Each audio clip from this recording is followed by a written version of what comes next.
அவர்கள் அவரிடம், நீர் யார்? எங்களை அனுப்பியவரிடம் நாங்கள் மறுமொழி சொல்லியாக வேண்டும்.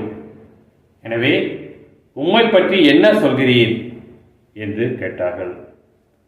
அதற்கு அவர், ஆண்டவருக்காக வழியை செம்மைப்படுத்துங்கள் என பாலை நிலத்திலிருந்து குரல் ஒன்று கேட்கிறது என்று இறைவாக்கினர் எசாயா உரைத்தது என்னை பற்றியே என்றார்.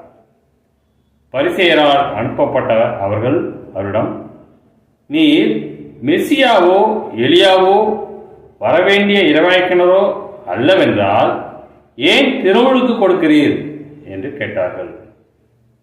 யோவான் அவளிடம், நான் தண்ணீரால் திருமுழுக்கு கொடுக்கிறேன், நீங்கள் அறியாத ஒருவர் உங்களிடையே நிற்கிறார். அவர்